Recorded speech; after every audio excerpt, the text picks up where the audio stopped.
Excellent. Thank you so much, Yusuf and Paige, for inviting me today, and nice to Zoom meet all of you. So I'm really excited to be here today. I've heard about Ujima for quite some time, so this is like the first time I personally interact with you all. So I'm actually really excited about this. So I'm going to share a slide deck. I'm not gonna go through each slide in detail, but I'm happy to share them after the meeting, or if not, as you please. I'm just stalling until I can get my screens off. So so I work for an organization called Citizens for Juvenile Justice. We are a statewide policy organization. We advocate on behalf of young people who are either at risk of or with legal system involvement. So our target population are those from birth until the mid-20s. We do our advocacy across what we call it's called the cradle to prison pipeline. So we do advocacy, and the way we do our advocacy is around. So I do legislative advocacy at the State House. We work with grassroots organizations who are doing their advocacy at the local level.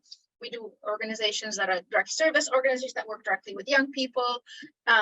Basically, we work with anybody who's interested, who we ally on our mission. And I like to call ourselves, we're the nerds of the revolution. Our big thing is we build all of our advocacy campaigns and our relationships with our grassroots partners through our research, being able to pull the research, get local research, statewide data, and analyze it into shape so that folks can use this research in their own activism. So when I talk about our advocacy is across the cradle to prison pipeline, I'm first going to explain what that term is. Can I see like a virtual hand? How many have heard of this term before? The cradle to prison pipeline? Awesome. Or you can do the virtual hand. So this is great because it's a term that the Children's Defense Fund actually coined a couple of decades ago, and it's looking at that there's social and economic factors that push young people, particularly kids of color and low-income kids, that pushes them away from what's positive in our society and towards the carceral state. And they identified school pushout, which is the school to prison pipeline, which is the area I'm going to be concentrating on today, child welfare involvement, and physical and mental health. So when you break down what it is, these are the areas of our advocacy. So we do a lot of work in the child welfare realm. We do work around school exclusion and discipline, juvenile justice involvement, and also some of the factors that push young people into the legal system. So that the trauma experiences of trauma, as well as mental health needs or disabilities. We didn't discover that these are the main factors, but we orient our work towards these factors. Knowing that, we also partnered with the Northeastern their cradle to prison pipeline. And what they did is they did a study to say, what does the cradle to prison pipeline look like in Massachusetts? So they put out a survey to several hundred incarcerated adults across Massachusetts, and they asked them questions about their own childhood. And it really highlights so it's not a conceptual framework as much as this is what the numbers tell us. So, the other thing is the racial disparities are across every system. And so the first finding that they did of the survey is they asked them about their child welfare involvement and how many of them were removed from their homes, placed into foster care or other out-of-home placement. And about a third of the participants said that they, at some point these are adults, at some point in their childhood, they were placed in some kind of foster care placement. And you'll see the racial breakdown in the graphs. I'm gonna let you see this. I'll just give the highlights. We also found that that removal is also by gender and sexual orientation, gender identity, where the women were much more likely to be removed as kids than, and LGBTQ individuals were much more likely to be removed from the home than those who are cisgender and heterosexual. We asked about their school experiences and asked how many of them had an identified disability during their school years, and about 40%, can't do the fractions, 40% had an IEP while they were in school. And then we asked, how many of you were suspended from school? And we get, this is when the numbers start getting higher. We had like 80% of the kids, of the adults at some point in their childhood were suspended from school. And about 38% were expelled from school. And we asked about legal system involvement and how many of you were arrested as a child, so being subject to the juvenile justice system. And about half of them were arrested as kids. And again, the racial disparities for the Black individuals as children was much higher, significantly higher than other races. And how many of those arrests, how many experienced as a school-based arrest? So not just any arrest, but that while you were in school. And about 21% of them had that experience. So I tell you this because that is the profile. So let me explain to you the pathway. What's the roadmap for that pipeline? So when we talk about, so I'm assuming most of you, if not all of you, have heard of the term the school to prison pipeline. When I first started this job, I'm like, I heard about it. I don't know what it is. Like there's school, there's prison, and then there's stuff in the middle. And this is the stuff in the middle. So when we talk about school to prison pipeline, there's really two pathways. The first one is school exclusion. So using suspension and expulsion as a tool to discipline students. The problem with that is the idea is, oh, we're going to teach you a lesson, or we actually don't want you in school because you're disruptive to other kids. But what happens to those young people is while they're not in school, there's no adult supervision, they're not doing what they're supposed to do, they're twice as likely to be arrested during that time of their suspension or expulsion than if they weren't. And this is regardless if they've been in trouble with the law before or not. The second is school-based arrests. So this is what you asked that question, was sometimes kids, if you guys have kids in your life, remember being children, we didn't do the smartest things as kids. We took a lot of risks because that's what we do as we grow up. And a lot of time, most behavior, we say, well, you're just a child, you'll grow out of it, or we're going to teach you how to navigate that. For some kids, they get arrested for that behavior. And what happens is, because I will end with this conversation about the alternatives, because I don't want to say this is what we don't like, but there's nothing else. This actually, comparing how we could be addressing young people's behavior, this causes significant harm. And when we talk about this, you will never hear anybody at CFJJ talking, when we talk about risk factors, you will never talk about risk factors that are demographic or child oriented. You will hear a lot of that. I think in my previous work doing anti-poverty work at Rosie's Place, everything was explained by poverty. And I'm like, well, then the policies are targeting low-income people. You're telling me that, so just go fix poverty. Nobody wanted to do that. So you'll see, like, you know, people say, oh, well, these kids. Every time we go into research, well, it's not really. We only go after the bad kids, and we would never say any kid is bad. So one of the things that we look at is what are the policies and laws that push young people out. So we're looking at the zero tolerance policies that have been exploding in our schools for the past 3 decades. We're looking at budget cuts in our schools that remove and not the lack of investments in counselors, and so the non-academic social emotional supports for students, as well as presence of law enforcement as a tool in the schools. So I'm going to focus the first on the school discipline pathway. So first is more than half of them are not for anything serious. There's a category called non-violent, non-drug offenses. That's the vast majority of reasons that students in Massachusetts are getting excluded. And there's also racial disparities where Black and Latin students are much more likely to be suspended than their white peers. And it actually starts and is worse when you're looking at little kids from pre-K to 3rd grade. The rate of disparities is much higher than overall, like the entire K through 12 population. And students with disabilities are also suspended at higher rates than students without disabilities. If you look at students of color with disabilities, the numbers go even higher. I don't have it here. But we also want to focus by gender, because in this work, girls tend, because they're a smaller number who are being where the school to prison pipeline is visible, they tend to be invisible. So the pipeline works very much for girls, where they're much more likely to be disciplined, much more likely to be excluded, much more likely to be expelled. And if they're English learners, they're also much more, and students of color, they're much more likely to be suspended or expelled from school.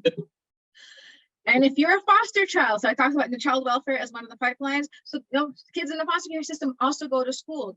This is one of the hardest slides for me to talk about, because we are talking about kids who are in the foster care system who the state says we are here to save you. I'm putting these in quotes.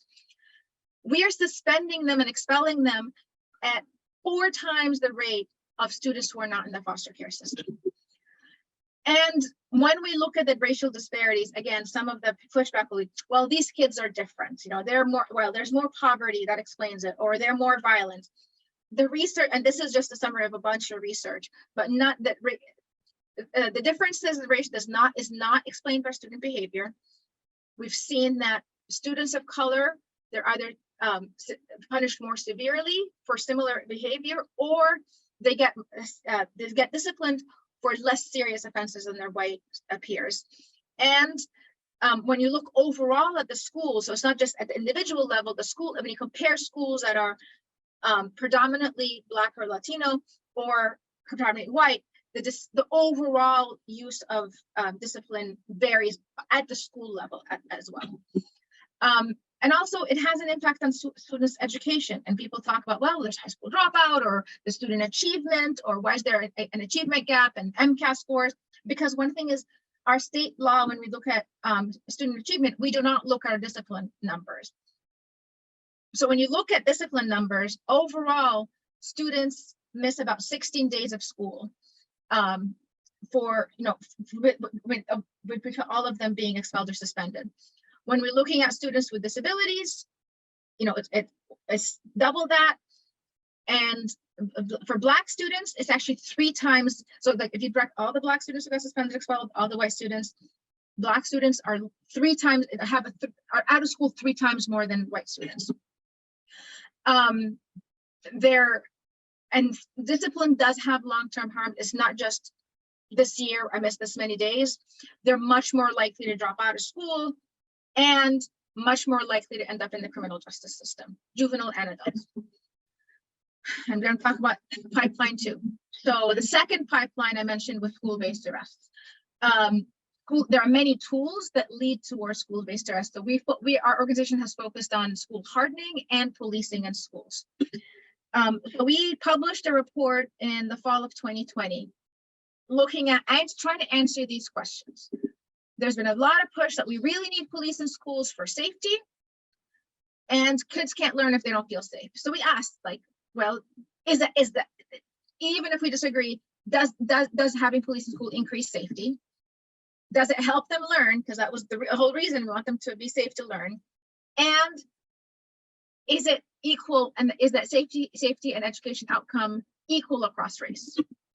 We've had 5 major, and this was not like our own original research. We did a comprehensive review of all the research on these topics and put them together into one place. So the first one was safety. The research does not show that there is a safety benefit. One of the biggest reasons we have school policing in schools is because of mass shootings. So the Washington Post did an analysis, this is a few years old, and they've been tracking shootings across the country for a long time. And what they found was only 2 times out of 200 incidents that having a police officer in the school actually prevent further harm. The meta-analysis that looked at all the other research also said there is no positive impact. It's at best neutral, but we have seen negative outcomes out of it. The second finding is that having police in schools not only doesn't increase safety, it actually increases use of school-based arrests and discipline for behavior that is really like a school discipline issue, not a criminal issue.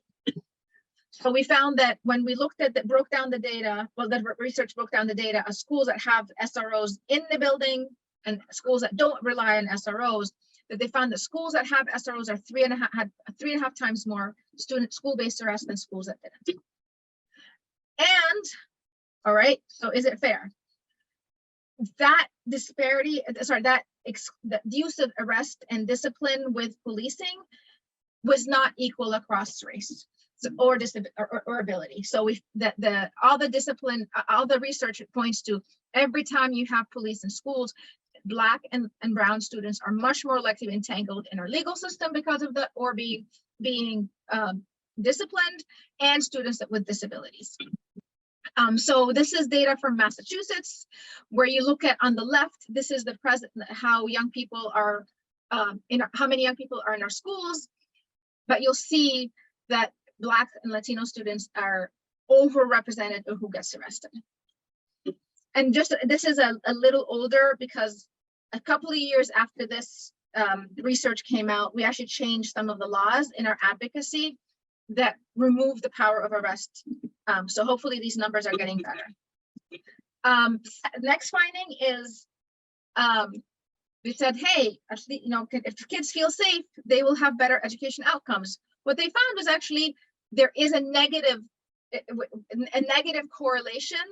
Again, not causation, and this research wasn't about causation. It was a correlation that the presence of police was actually correlated with lower education outcomes. So this is a national study, a federal funding. So a lot of our school policing comes out of a federal grant, and the researchers looked at all the schools that got this grant and all the schools that didn't, and that they found that the impact on education outcomes started as young as middle school, and the disparities were there as well.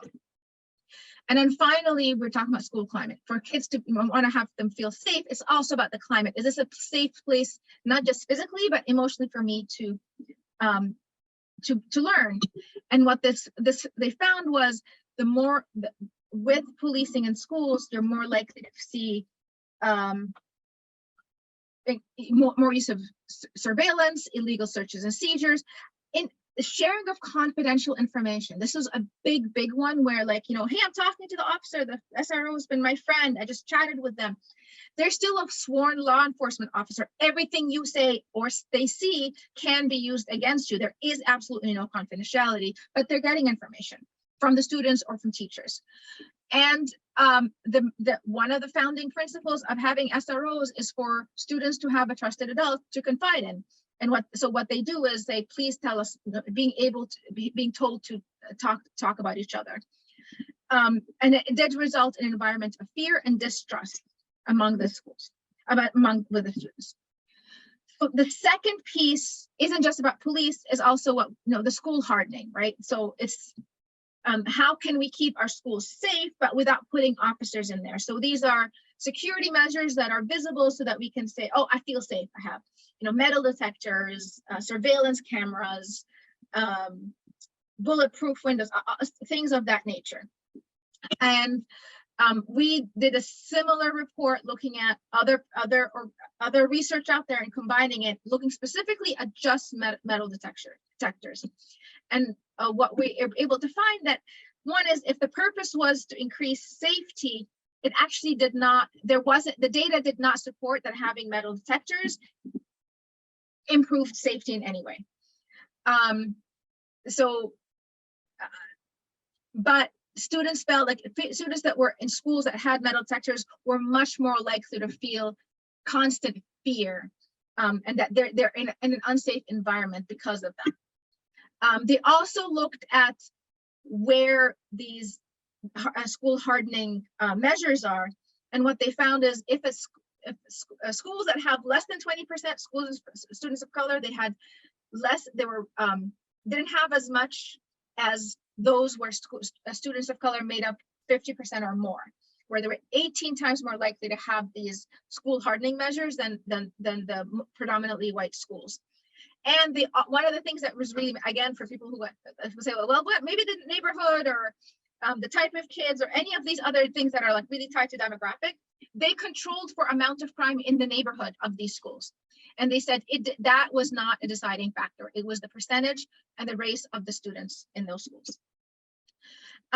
So I want to go into, well, what can we do about this, right? Because there's a lot of things, and I know I share this data. Every single number in there is a person, is a child. And knowing, one of the things that is really hard is, wait, when I do these presentations to young people, like, this is my life, and I'm feeling a little overwhelmed that before I was even born, the system was pushing me to where I am today.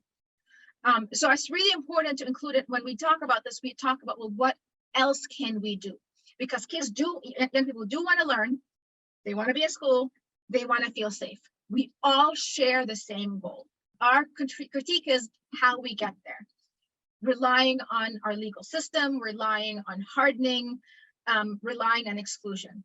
What we're saying is, instead, we want to rely on more inclusion. We want to rely on more welcoming and non-law enforcement responses, and that's how we think, and the research shows you can get better safety and education outcomes. So first is, there's the Massachusetts law. This is, as an organization, I mentioned to you, we do advocacy at the state level. We changed laws around policing in schools. We changed laws around school discipline. There's still a lot to work. There's a lot that we still work. Like, there's still campaigns we're working on, but it's really important for folks to know not just the data, but also what the law says, because these are all your rights. These are all the rights of students to know. So the first thing that one of the most recent laws was that the legislature said, principals, before you suspend or expel a child, you need to use alternative responses. Try those, and then if it doesn't work, document why it didn't work, and then you can suspend and expel them. Previous to this law, principals didn't have to do anything until, okay, I'm about to suspend this student for 10 days. Okay, now let's do an alternative for long-term suspension. And we're like, by the time you get there, it's too late. The student has already gone out, and it's much harder to reintegrate. And we haven't even addressed the underlying need by just saying, we just want to forget it, out of sight, out of mind. So this is a really important right that parents and students need to know about, because prior to any discipline, exclusionary discipline, these are things that students as principals have to do. And when we talk about discipline, again, I talk about exclusionary discipline because students learn by discipline. Like, you do something wrong, you get disciplined for it. But discipline doesn't necessarily mean you're out of our community, you're out of our school, you're out of our society. Discipline just means we're going to be teaching. How can we be teaching you to learn from this mistake? So we think discipline is developmentally appropriate, but not exclusionary discipline. We want ways to include them in our community, in our schools, to discipline them. So the law specifically names 4 tools, but they say any school can do anything else, but these are minimum. So first is mediation. Second is conflict resolution, restorative justice, and the final is collaborative problem solving. I can tell you the biggest thing I keep hearing from students, when we talk about whether there's violence or schools, it's always fights. It's fights that start outside of school, fights that start on social media, fights that start, between relationships. There's many, many reasons of fights. And every story I have heard, I was like, you need to learn how to talk and resolve conflict together. And these are, all 4 of these have evidence-based models that schools can use. And when I say evidence-based, means different districts or different places have used them. They did a formal evaluation. It was scientifically, they did I'm not a scientist. They did all the scientific methods of analysis, and they found all these things. This is what they result. They result in positive outcomes. So I'm gonna, that's the first one. The second law, again, this is very recent. It said if schools have a resource officer in the school, their job is really law enforcement.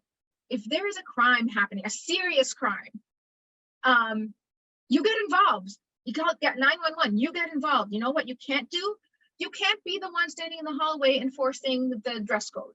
You can't be telling kids, well, you shouldn't be doing this, you shouldn't be doing this. Enforcing the school code of conduct. If it's not a violation of the law, a serious violation of the law, let the school handle it. And this is language we put very clearly, want to make sure it's there. Do not say you're just like an educator or a counselor. There is absolutely no confidentiality between a student and a school resource officer, while there is strong confidentiality protections when a student talks to a psychologist or a counselor.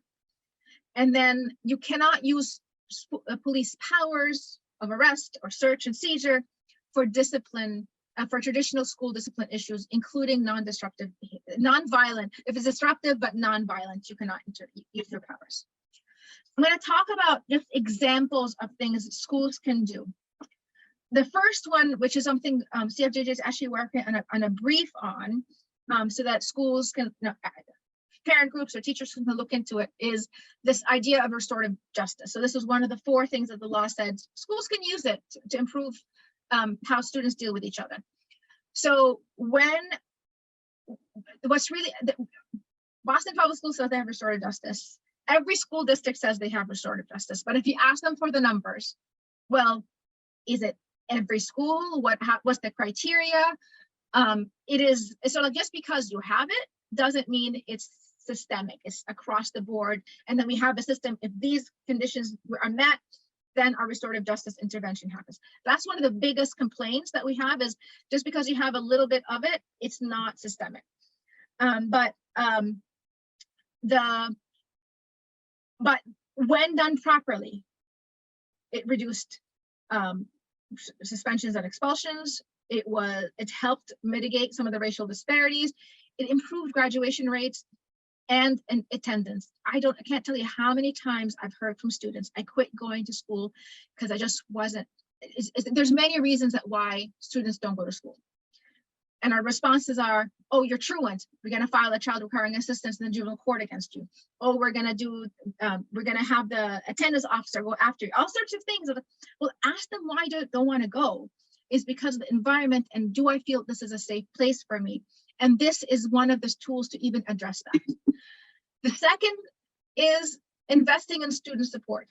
Our state is like focused on MCAS scores, what schools are doing which are failing schools, which are succeeding schools. What are the numbers telling us about test scores? What students can't learn and do better if they're not taking care of their social and emotional aspect of themselves. So the School Counselor Association recommends a ratio of 1 to 250 students, for 1 counselor to 250 students. Massachusetts, with all our wealth, we're almost double that. So we have a ratio of 300, almost 500 students for every student. That is incorrect. Supposed to be 395 students to each counselor. I'll fix that. And we have to acknowledge what COVID did to the students. Like, I'm a mom of kids, and I'm like, there's a point that we have to stop blaming COVID, but we have to understand those are 2 or 3 years that, for in my age, 2 or 3 years, I'm like, I have no clue where 2 or 3. I have no clue where 10 years went. But for a young person, 2 or 3 years is like half their life, a quarter of their life. It's a significant portion of emotional and maturity and development. We put them in isolation. So the impact, we're still feeling the impact. And as long as we say, well, they're figured out on their own, it's not going to help. And we need to focus on students' mental health supports. Like I mentioned, we do have at the website, at the bottom of the page, we have a full brief explaining successes from other school districts, some of the models and the research. So this is just the highlight. If you actually want to go into it, this website will have it all. We first have to understand, like, there's no bad kids. If a kid is driving you crazy, you have to ask, what is it that you need? Who do you feel safe with, and how can we connect with you? We also have to look at, it is so easy for us to get mad at someone. Well, you violated the rules, you hurt someone, we're upset with you, we have expectations, you didn't meet them. By pushing them out, we're not bringing them in. We're actually going to build that wall that they will stay out for the rest of their adulthood. And then we also looking at all of these things. There's a survey that recently came out saying you feel your students are safe in school. Do you think we should police or metal detectors in schools? One of the pushback we did is, like, you didn't ask about a whole range of things, because no school district has infinite money to get everything. Every dollar you spend here is a dollar you cannot spend here. When we look at our school budgets, where is our balance? And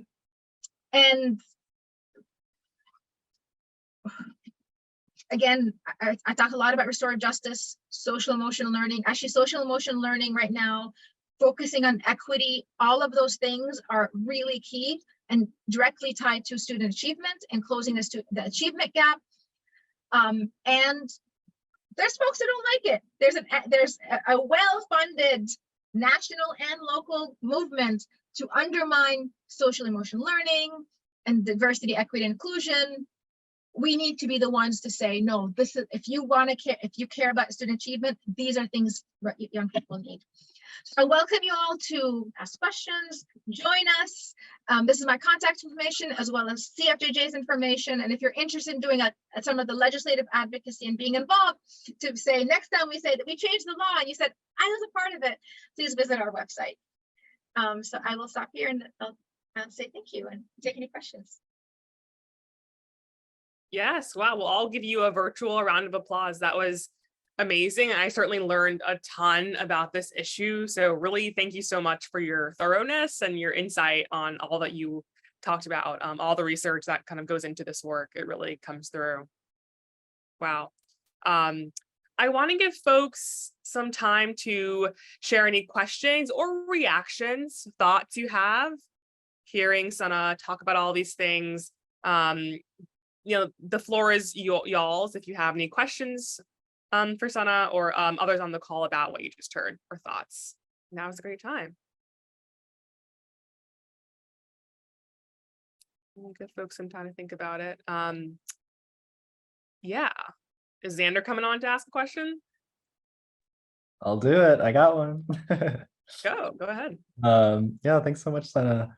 I appreciated your point about like kind of getting into like how the funding of all this is working and like especially get like how education generally is so underfunded. Would you mind explaining a little more? You mentioned that like some school policing has been funded by grants, and like would you be able to explain kind of if there's general ways, like is that true for all schools, or like where's the money typically coming from, and like and thinking about like how to like push that money in different directions? What are kind of the steps involved? Excellent question. I don't have an easy answer. There are federal, state, and local funds. Local is easier-ish. So at the local level, every school district has its own funding level. And just so you know, like in Boston, the Boston Public Schools is a district, but each charter school in Boston is its own school district. So then each of them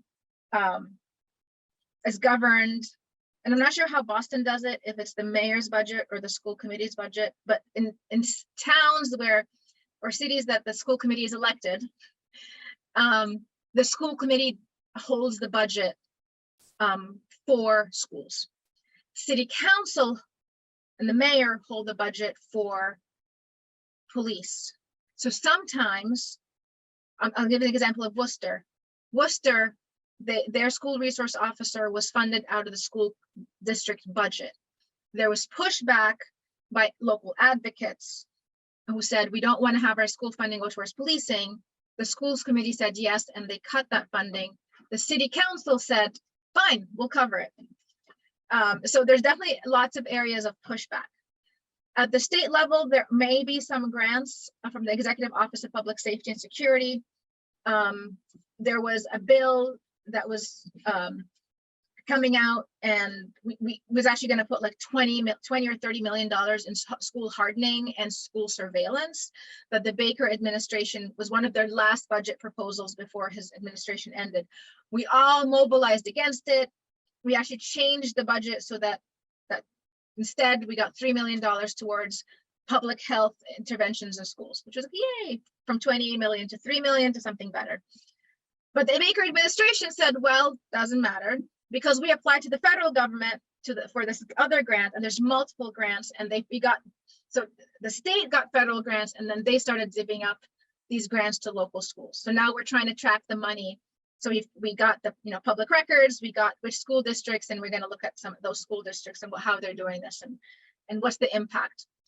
And I think that some of the things like again, all politics is local. So dealing with the city council or the mayor or the school committee, all of those are local, and those are excellent push points.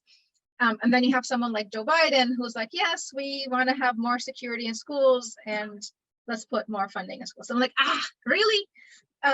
So that's why it was a very complicated campaign. From our perspective, advocacy at the state and local level is much easier than the federal level. So we pushed back against like in Worcester, the city applied for this federal grants, and then the school committee had a vote. Advocates pushed for the school committee, why did you have this vote, to try to reverse it and not get it removed. So there's different ways of getting it.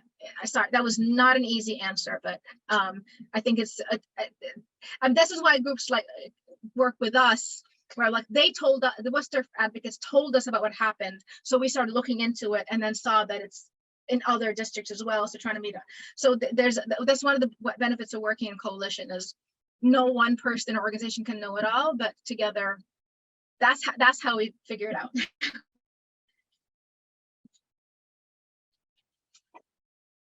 Absolutely. Thank you for that. There's a question here from Liz, and Liz is asking, can you talk a little bit more about what restorative justice tangibly looks like, and maybe share some more examples of how it has been implemented in mass schools? So I'll explain what it is generally. I'm not a practitioner, so I'll be very generic. The idea is, when we don't use the words like, you're an offender and you're a victim, right? There's someone who has harmed and some who has caused harm, and someone who was harmed. To recognize the impact and the responsibility. Models vary because it's done in the criminal justice system, it's done in education. The idea is, and it's not a one-time meeting, it's over a period of time where you work on the person who was harmed, finding a place. First thing, they have to be on board and saying, okay, so this is what I need, and I may be ready to face the person who harmed me, or I may not be, depending on where they are emotionally. And it could be like, yeah, I'm ready, like they did this, so they did this, we're going to come together and we're going to talk. And it's not just the two of them, there's a circle so that others are sharing. And there's a lot of conversation about impact. So I love that you started with not intent, but impact. It's all talking about impact and repair. And that's the outcome, is how do we repair? But for us to come to the conclusion of how do we repair, that process of talking about the impact and processing it, having the person understand and take in their impact, that takes a process. So some of that, depending on how the severity, it could take a long time. There is an example that I know, this is not a Massachusetts school, but it is in a school setting where there were a bunch of boys and they were passing notes to each other with a girl's name and a number, and they're passing and saying like this girl's a 3, this girl's a 10, this girl's a 1, da da da. And it was, and the boys were doing it, right? So one of the boys gave it to one of the girls and said, hey, this is what's happening. I said, you're my friend, I just want to tell you what's happening. And so it was not just one person and one person, it was the boys versus the girls. So the girls who were sort of target of this, they came together and they decided that they were going to do a circle with the boys, and the boys had to listen about the impact. They had to listen to them about, so, and the benefit of restorative justice is when we have discipline that says, if you do X, the punishment is Y, you're not, the person who's harmed doesn't get a chance to say, well, this is actually what I want. What I want is, I want to come home. I don't want to be to school. I don't want to be objectified. I don't want to be scared what's going to happen to me, or what was being speaking about you, or how you view me. You hurt me and now I'm scared to come to school. I'm not, for other examples. Well, how will I know that I can come to school again? Again, these are alternatives. Sometimes you say, no, someone's going to hurt you and I'm feeling like I know this person like assaulted me, or like there's like something that's a tangible harm. The law doesn't apply there, but for most others, it's like, well, this is how I felt, and this is what I need, and it's very centered on the person who was harmed, being able to drive, this is what I'm ready for, this is how much I'm ready for, and this is what I eventually need. And someone works with them, someone who's trained works with them to go through that process, because not everybody can do it. And so, so I hope that helps.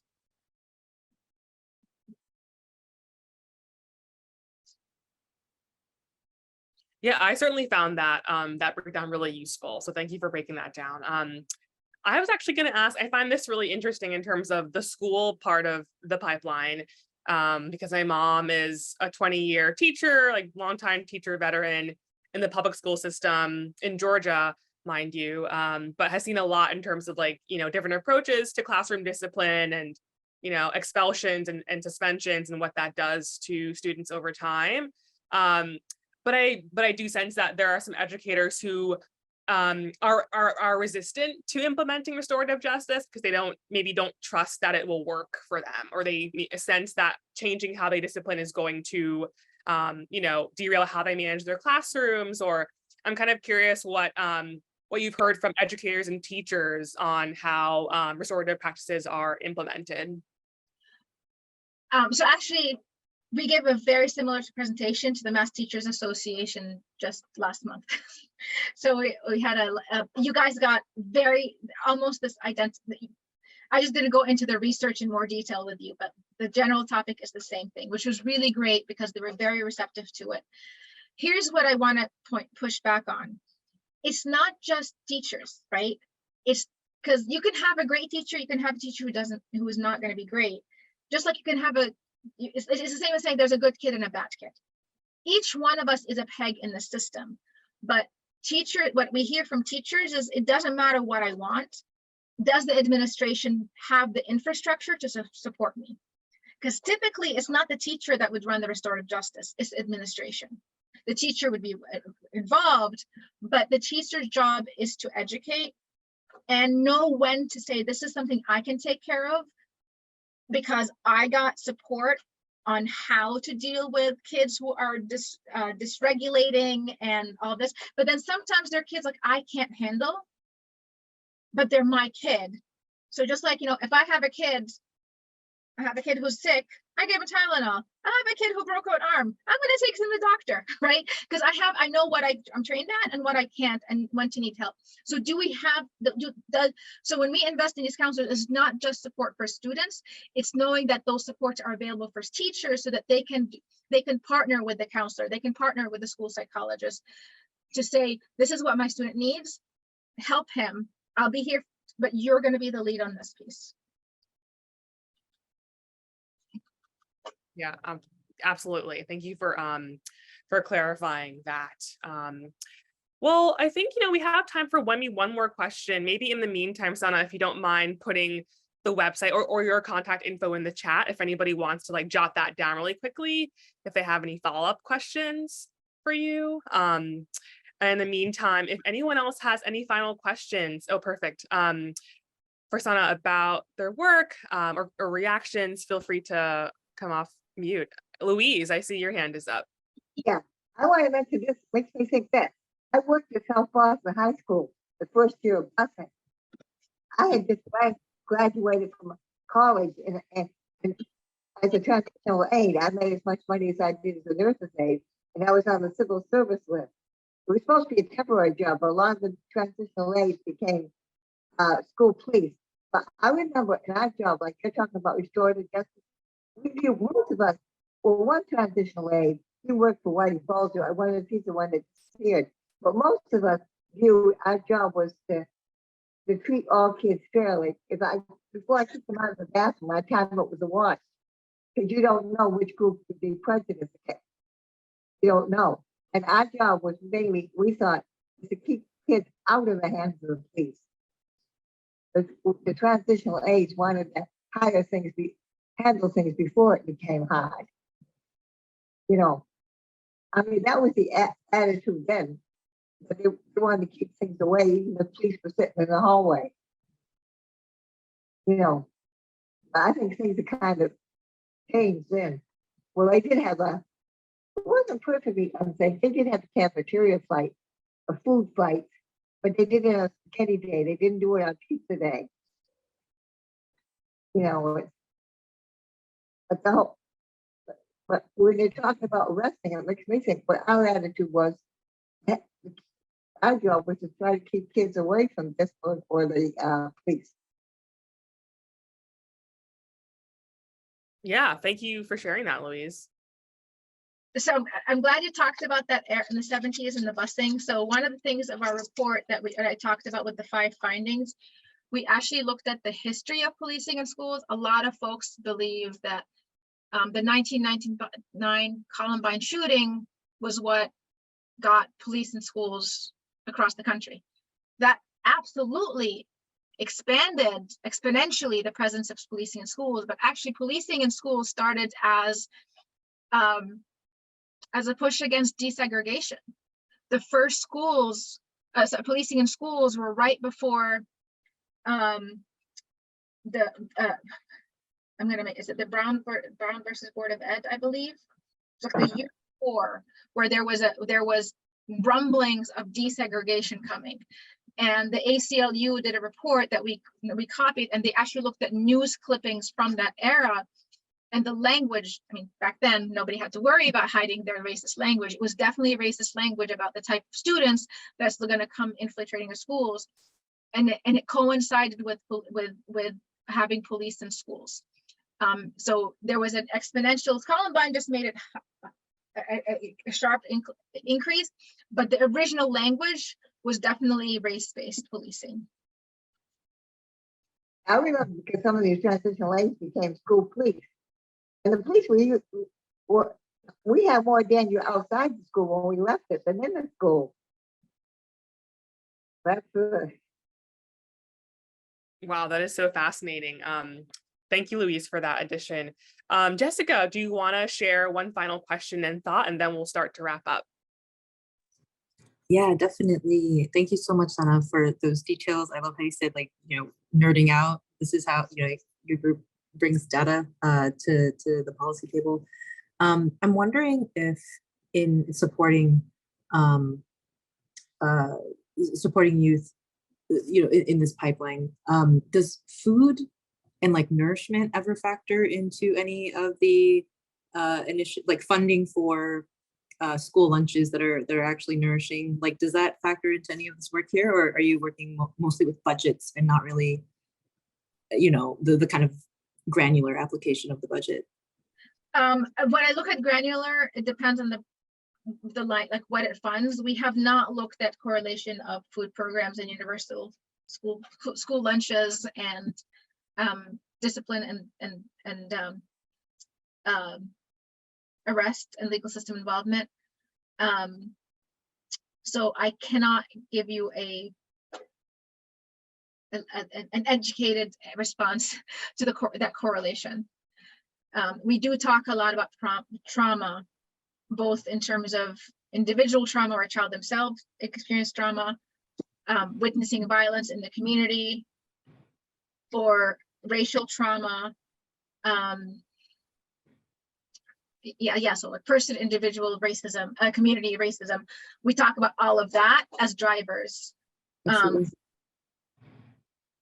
when we look at poverty, because lack of food insecurity is a symptom of poverty. We do see all the disparities. There is an underlying tone of an underlying theme of poverty, and it's not because poverty makes someone more likely to get involved. It's that our systems target. We associate poverty with more surveillance, right. And there's also you're less than, right? You need the state to tell you how to run your life, because if you're poor, you just don't know how to do it yourself. There's these assumptions about you. So it's not if you're poor, you only do this if you're poor, but it's definitely an overarching theme because of how our laws are being implemented. Thank you. Yeah, great question, Jessica. And one final thing, it looks like Liz is looking for any reading recommendations you have, Sana, on this topic of, marginalization in schools, sort of health impacts of these. Yeah. I think you're on mute, maybe. Oh, okay. Yeah, Second this is second. Melda. This is the I'm going to give you our publications page because it has like all sorts of reports that we have put out there. Perfect. The slide deck has like the sources. Each of our reports has sources, so I don't have a recommended reading list, but it's a great idea. I think we should do it. That's great. Amazing. Well, thank you so much, Sana. This was wonderful. So appreciate the time and the attention and care here, and just love what the org is doing. So thank you all again. Thank you all for being here. And thank you for inviting me, and I love all the questions and the discussion. Yay. All right, folks. Well, that concludes our workshop, and there's no member team tonight. So Ujima will be on August break. So there's no member teams all of August, and we'll see everyone in September again. All right, everyone, take care. Thank you.